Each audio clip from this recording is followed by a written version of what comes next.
Welcome back to Conflicts of Interest. This is episode 351. I'm the host, Kyle Anzalone. Today I'm joined by Dave DeCamp. He's the news editor at antiwar.com and the host of Anti-War News. Dave is just one of the most important people in, the independent media right now covering what the U.S. empire is doing. We break down what's happening in Russia and, potential for talks over the war in Ukraine and Biden's meeting with the Chinese leader this week.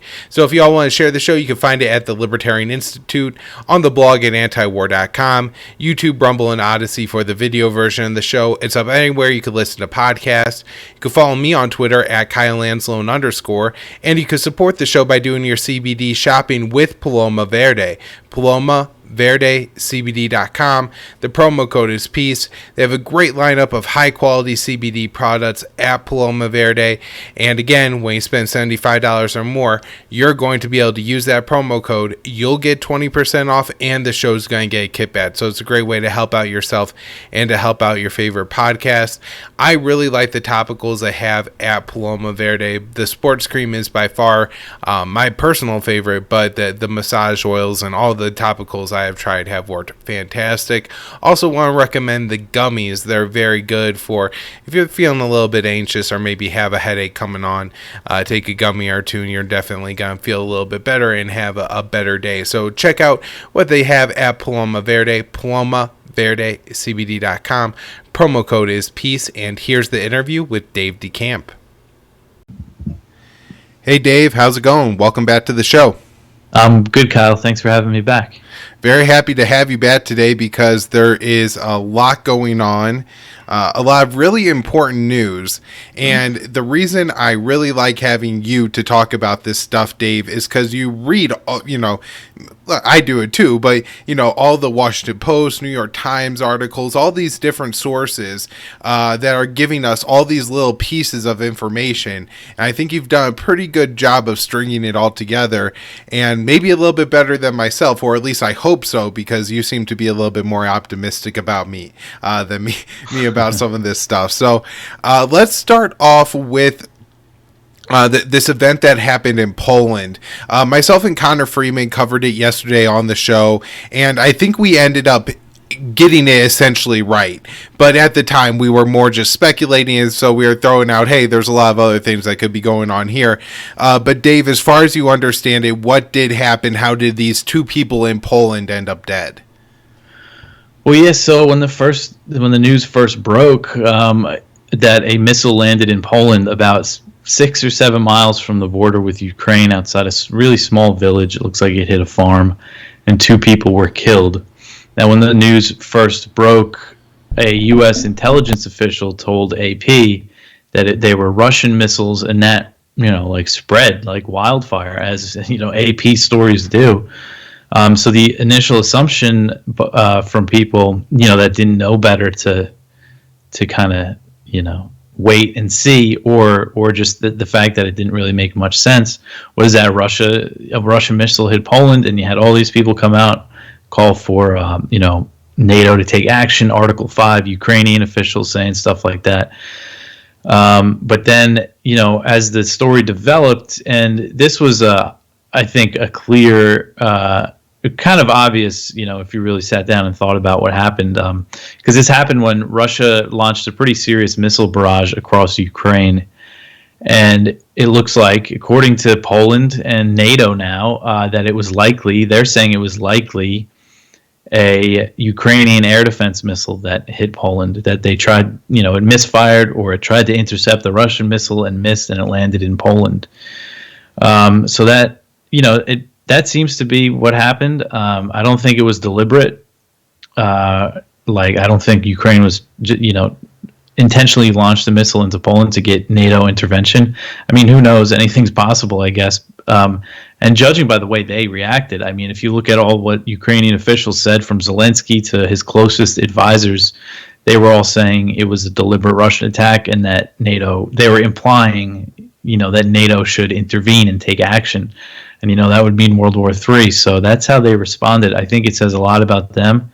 And I think this whole situation might have been a big eye-opener to people that either weren't paying attention or thought, the Ukrainian government were the good guys, because it's pretty clear from their reaction that what they want the U.S. and NATO to intervene and fight a direct war with Russia, and they're going to use anything they can to justify it.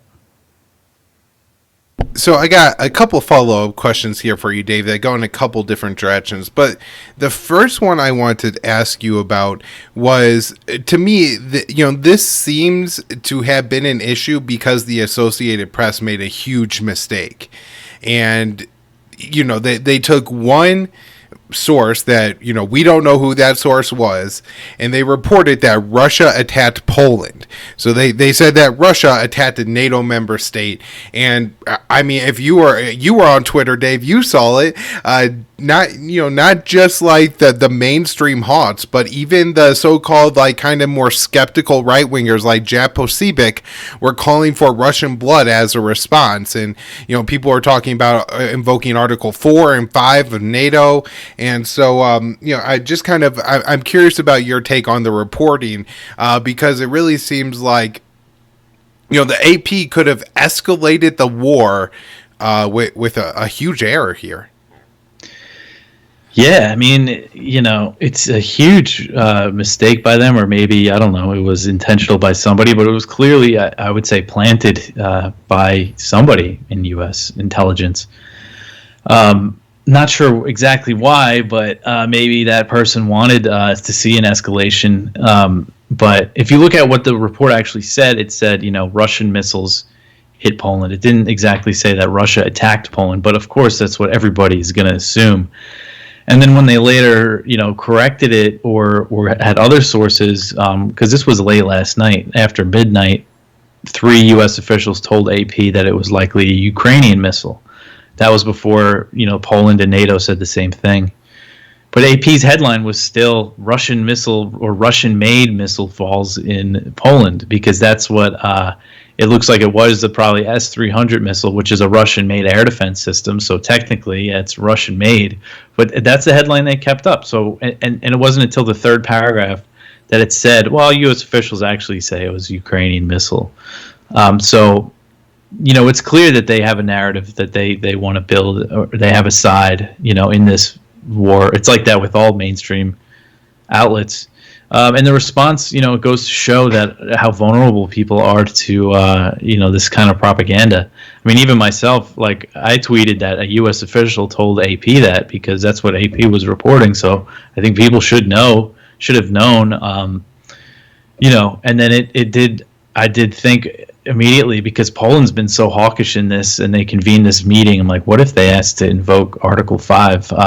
And it is a long process. It's not like an automatic thing, but that was definitely a concern of mine. But yeah, it turns out, just totally false narrative.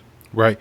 Well, and then, even I think with discussion of invoking Article 5, it's just another, maybe not half step, but like quarter step towards war with Russia, because the nets now people are going to be more familiar with it, and I think it's going to seep into the mainstream more and more, because I don't know, my guess, Dave, is that things like this are going to continue to happen if the war stretches on as long as some U.S. officials have speculated, and NATO officials and stuff like that. I guess I wanted to now ask you, while we're still on this story, and to point out that one of the things, like the AP story remains up with that headline, and so if you're on Twitter, you could share out that AP story, no problem.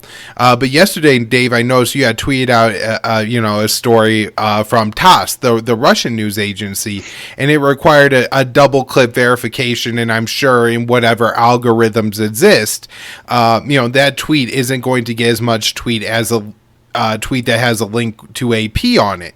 And so that probably really further adds to the problems of the American people not understanding what's going on here. So just happened to use something I noticed. And then I also wanted to ask you, because I believe you ended up getting the Twitter Blue thing, and you got that going on. So what are your thoughts on that so far? Yeah. Well, it was funny. I mean, with the TASS thing, so they put that label on it that it's Russian state affiliated media, and then they double check with you that you want to like and retweet it, which is just a stupid label in general. But it was extra stupid that they attached it to that tweet because I said this is a statement from the Russian Defense Ministry, and I quoted it in the tweet. And I always put links to stuff that I say on Twitter. I always make sure stuff I'm putting out there can be backed up, and if it can't, I make sure I say that.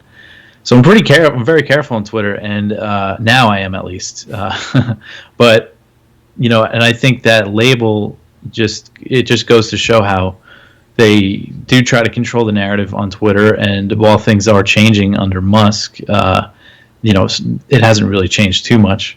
And the Twitter Blue thing, it's funny. I got it because I wrote a tweet and it had a typo, and I was like, "Ah, man, I hate typos on Twitter." So I just got Twitter Blue, but then I couldn't edit the old tweet anyway. But I haven't really noticed any benefits of it. I have edited some tweets, which is nice because even like for whatever reason, I'm always, there's always typos on Twitter because you tweet things out quick. And one thing I like about it is that you go to send the tweet and then it gives you like 30 seconds to say, "You're sure you want to send this?" And, you can look it over. So that's nice. And then the other benefits I don't think have kicked in yet. Just the idea that you get boosted more by the algorithm in replies and stuff. What's nice about it though is that antiwar.com got the blue check now because they wouldn't, old Twitter would not verify it even though it met the requirements. So when Musk first bought it, I tried to get antiwar.com verified, in the old way. I filled out all the stuff again, and that didn't happen. And then the blue kicked in and just bought the check mark. So yeah, I feel like I'm an elite now. Right. And look, at the very least, we got, I think there's a verified George W. Bush account that was, like its activity mark was gaming, and it said, like, "I miss killing Iraqis," and then a verified Tony Blair retweeted that. So, some real mockery at the worst people in the world. I love seeing the blue check accounts that have like less than 100 followers too. Yeah, absolutely. So, I mean, anything else on this missile strike? Any other kind of? I guess I see a lot of this now, and I even said this on the show, Dave. That look, it's fair to say that Ukraine would have never launched the air defenses had Russia not launched missiles at Ukraine. Obviously, overall, it's far more complicated than that. But, people are still saying, well, it was still Russia's fault. Mm-hmm. But there is a big difference between it being Russia's fault and Russia attacking Poland. So I don't know if you have anything on that. Yeah, I mean, you can't really argue with that the missiles wouldn't have been flying if Russia wasn't bombing the hell out of Ukraine. And that is what NATO said. That's what Stoltenberg said. That's also what Lloyd Austin said, that Russia bears ultimate responsibility. But Stoltenberg also said, and I'm not sure, I didn't see everything Austin said today, but Stoltenberg also said that it's an isolated incident and they don't see any threats from Russia. So we shouldn't expect an escalation out of this, which is good. I think really the biggest thing that's going to come out of this could actually be positive, because I think this really opened up a lot of people's eyes. And I think it's got to piss some people off in the U.S. government, the way the Ukrainian officials handled this. It's like, just all this ridiculous stuff they've been saying, how irresponsible they were about this, I think maybe might change some minds even in the U.S. and NATO. All right, Dave. So you have a great daily show, Anti-War News, that I listen to every day usually before I do my shows and record them. And one of the things we've been covering a lot over the past couple of weeks, as well as Ted Snyder has been writing these op-eds for us at antiwar.com, is talking about how it seems that, I don't want to overstate this, that maybe the Washington-Kiev position towards talks is softening some. So I don't know. I guess my instinct, Dave, is that this is all PR, that they got to convince the Europeans that they care some about diplomacy and they really don't care about it at all. Maybe Milley is just being honest, like from a battlefield standpoint, that like, Ukraine's probably in the best position they're going to be in. But, we've been talking about it on the show. I just want to hear your thoughts on how interested is Washington and Kiev in talks? Is there alignment there now? And then what do you think kind of are the grounds they're willing to compromise on, if any? Well, so right before we started recording, I saw this quote from Zelensky, and right now this is just Ukrainian media, and this is Google Translate. But he said that he's received signals from the West that Putin wants direct negotiations, and he said that he proposed a public forum.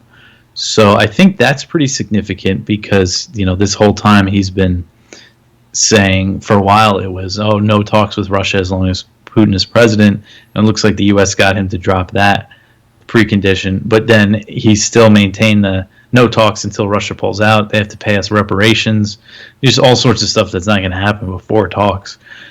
So him saying that is significant. And at first, I was pretty suspicious of this whole thing because there were reports in Washington Post and stuff that literally said the U.S. wants Ukraine to soften its stance on negotiations, but not to actually, because they actually want diplomacy, just for PR purposes.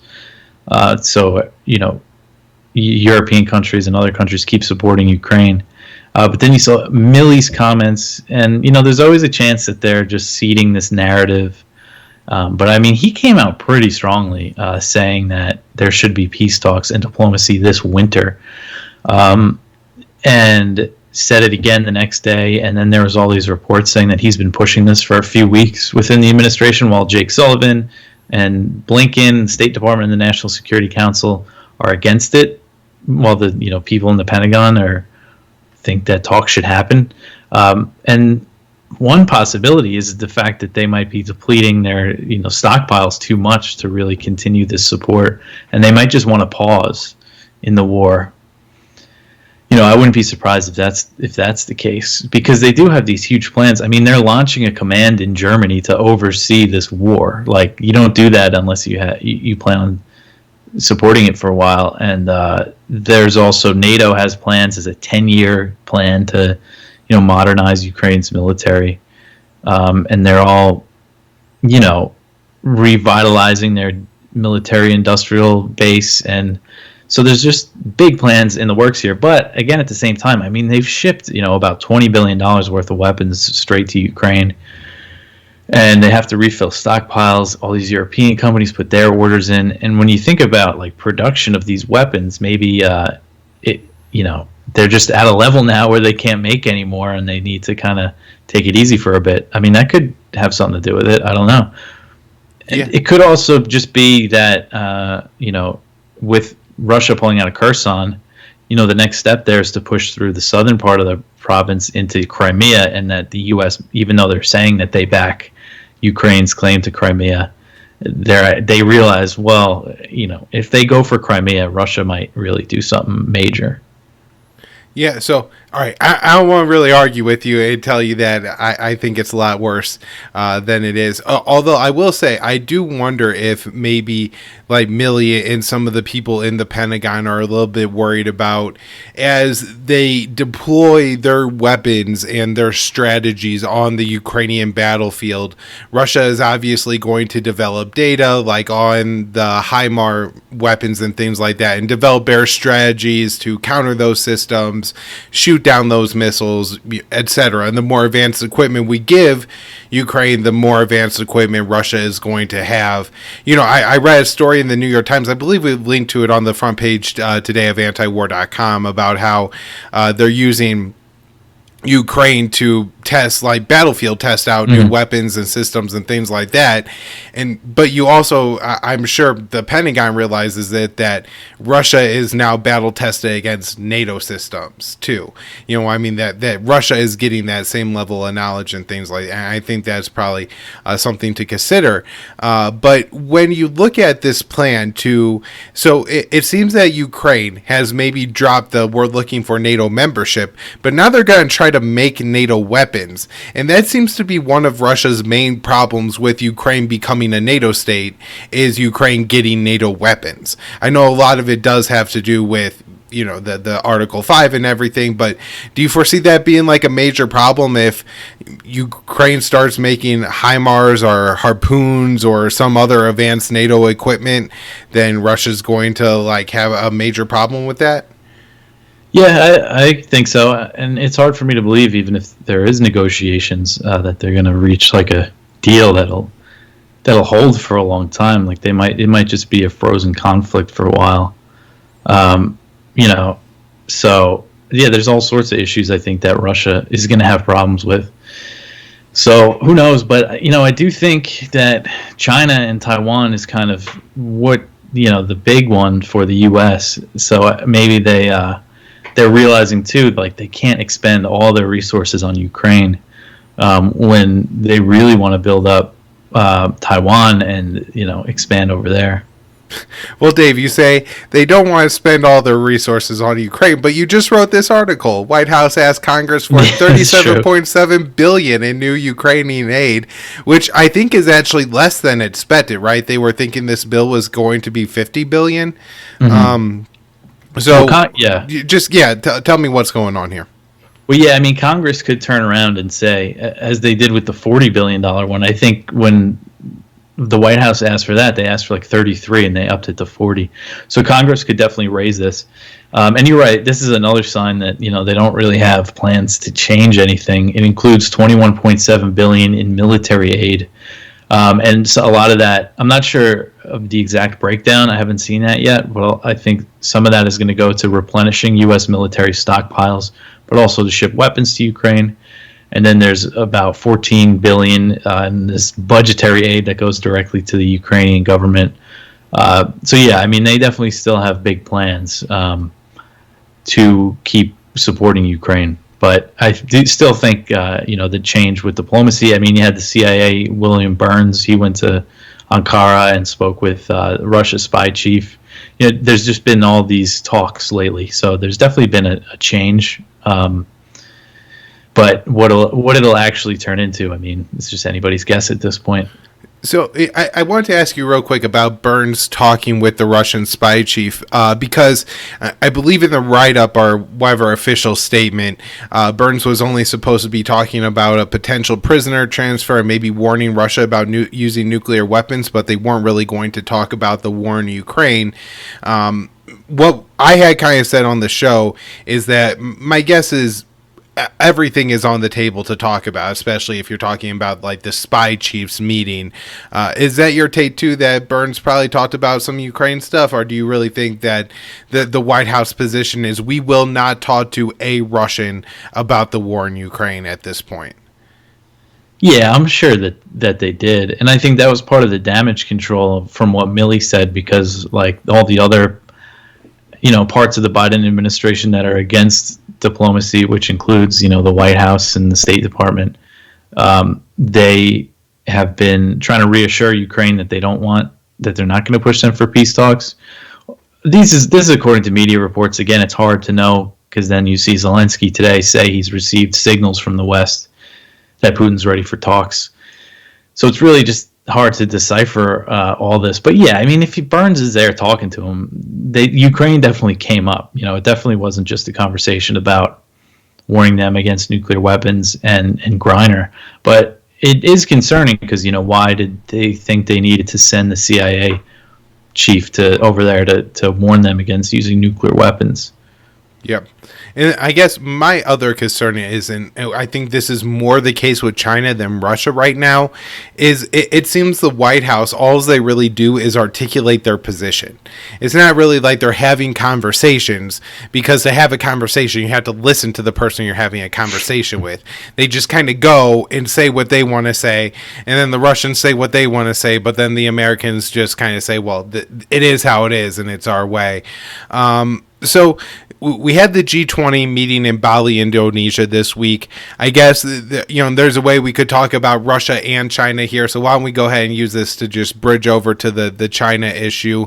I guess the G20 isn't going to put out really a statement on the Ukraine war situation, is my understanding. And but Zelensky did speak at the G20, correct? Yeah, so they actually did end up putting out a joint statement. And okay. I just wrote that up before we started talking. But, so I was surprised, because the last time there was a big G20 summit over the summer that the foreign ministers attended, they didn't put out a joint statement because of divisions over the war in Ukraine, because Russia is a member of the G20, China, India, Brazil, Indonesia, the host, they haven't gone along with the sanctions and stuff. But they did put out a joint declaration today, and I was surprised because it said most of the members condemn the Russian invasion of Ukraine and blame it for all this stuff. But it recognized that there were different views among other members. And at first I was thinking, did Russia really sign off on this? And then I saw the Kremlin say that they were happy with it. They said it recognized alternate viewpoints. So I think that might be a signal of something too. I was just really surprised because the day before, Lavrov, the Russian foreign minister, he attended it in Putin's place. Biden and Xi were there, and other world leaders. He basically saying that they weren't going to sign that statement, but then they did. So, and then Zelensky, he addressed the G20, which he called the G19, of course, and he said that they shouldn't make Ukraine compromise to reach a peace deal with Russia. Who knows really? There's just so many different signals coming from all over the place. Because what Zelensky said today, about negotiations, that could be part of the game too. Because recognizing kind of that people might be pissed off at him in the U.S. So, he's signaling that he's open for talks. All right, Dave, U.S.-China relationship. Biden talked with the Chinese leader. According to Republicans, Biden kissed Xi's butt and, welcomed the great Chinese leader as the ruler of the entire world, apparently. And we should all fear this because we're going to be speaking Chinese in a few years. I hope you're already practicing, Dave. I'm sure Mandarin's going to be a real tough one for us to learn. So, what happened at the meeting? What were the results? And are tensions going to ease any, or at least maybe level off? Because it's been escalating quite a bit over the past 3-4 months. Yeah. So before Biden and Xi met, the U.S. did not set very high expectations. They said that the meeting was going to be about managing tensions, not about resolving issues between them.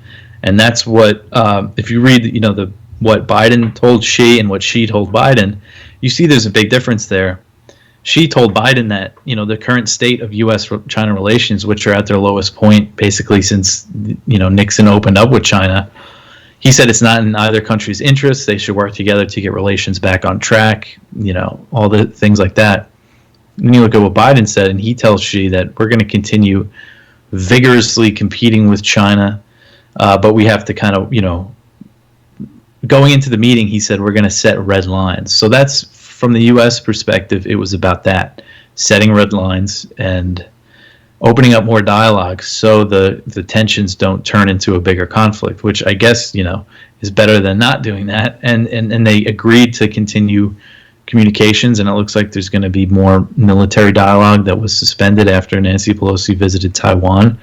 And you saw in a lot of Western media that Biden was trying to de-escalate tensions, but I didn't really get that he was. Like I said, I think he's just trying to avoid it spiraling out of control.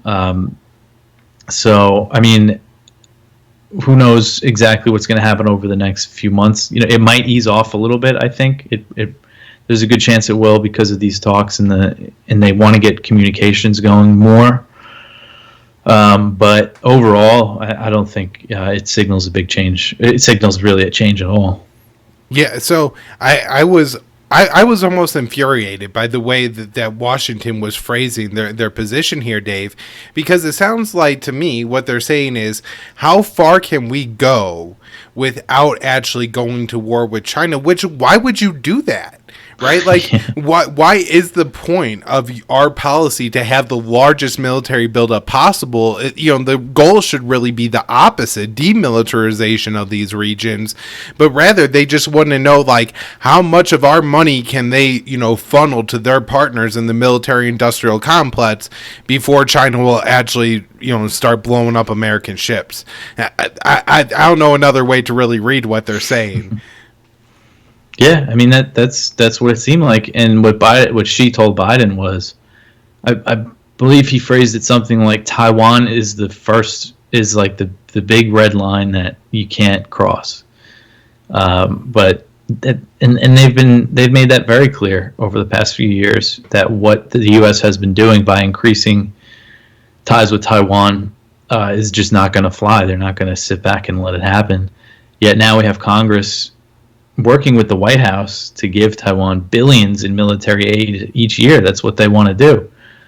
And that it's going to go, they don't give Taiwan aid like that right now. They never have. They've sold them weapons, since opening up with China and severing formal relations with Taiwan, which, officially happened in 1979. The U.S. has always sold Taiwan some weapons, but they've never just armed them the way that they're planning to now.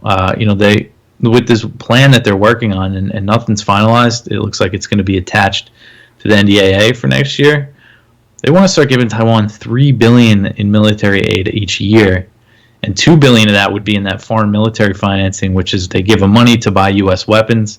But then $1 billion, according to this Washington Post report I read the other day, would be the presidential drawdown, and that's how they're arming Ukraine. That's how they're shipping Ukraine weapons directly from U.S. military stockpiles. So they want to really speed it up. And the report said that if it doesn't get included in the NDAA and it doesn't get past appropriations committees, then the White House could ask Congress to authorize emergency funds for it, which is how they're arming Ukraine. So they're preparing to arm Taiwan as if it's an emergency.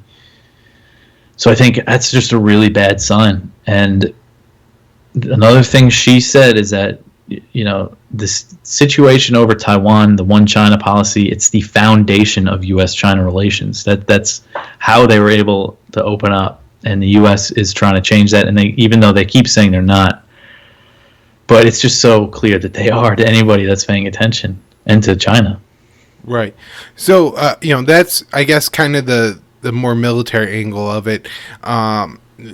I guess what it seems, the Biden administration seems to be going really far along the economic decoupling too, with all these, especially around the microchips and everything like that. So I don't know, Dave. I'm getting pretty worried about this whole China situation here. I guess I'll let you wrap it up. You have this other article that's new from antiwar.com. U.S. sanctions on China likely. Ned's defense minister may complicate dialogue. And we've seen this a lot with North Korea, where like the sanctions are so extensive that it's hard for the South Koreans to hold meetings with their North Korean counterparts and things like that. And so that, I guess that's a real risk here now. I mean, how many Chinese officials are like even traveling abroad for meetings now? I know during COVID, Xi was himself really locked down. I guess he went to Indonesia now, so maybe they're starting to go back out and travel and meet. But I guess this would be a big deal. Like if a G20 summit was held in a Western country, that defense minister would need some kind of waiver to be able to travel to that country. That's going to be really problematic, my guess. Yeah, I mean, this goes to show how, like, the overreach that the U.S. has with its sanctions. So this guy that's coming in, he's expected to come in as the new defense minister in March. He was sanctioned by the Trump administration back in 2018 because China bought some Russian fighters and S-400 air defense missile systems, which is just so ridiculous that they would sanction China for that. They did that under the same law that they under the same law that they sanctioned Turkey under for the S-400, buying S-400 missiles. And now, as they're trying to get dialogue back on track, this could become a major issue. And I bet China's going to try to resolve it. They're going to ask the U.S., to lift these sanctions before he becomes defense minister, I would guess. And then that'll be a test to see, if Biden is serious about keeping the dialogue going. Because once they put sanctions on, a person or a country, it's usually very hard to get them off, especially with China now, because anything like this, Republicans will jump on to call, Biden weak on China and all that. So we'll just see how this shakes out. And I'm sure we're going to see more examples of this because under Trump, they really started sanctioning Chinese officials. It's continued under Biden. And I'm sure that, they didn't really target high-level officials. But as, lower-level officials move up in the ranks, this is going to become an issue. Absolutely. So, Dave, anything else, any more bad news for us before we wrap up here, or any good news, actually? It's tough to think of any good news, but hopefully, when we're done, I'm going to, really start looking into what Zelensky said about negotiating with Putin. So, again, I'm really skeptical, but who knows? Maybe we'll see some talks happen soon. All right. Thank you so much, as always. I really appreciate it, Dave. Everybody, you can follow the verified at DeCamp Dave Twitter account now. And then everydayAntiwar.com, the homepage there. The top half of it is the news section, and that is pretty much all Dave every day writing up several news stories about the most important stuff going on. Usually China, Russia stuff right now, but also, he touches on the war in Somalia, doesn't let that slide through as that's America's biggest bombing campaign right now. So thanks again, Dave. Thanks, Kyle.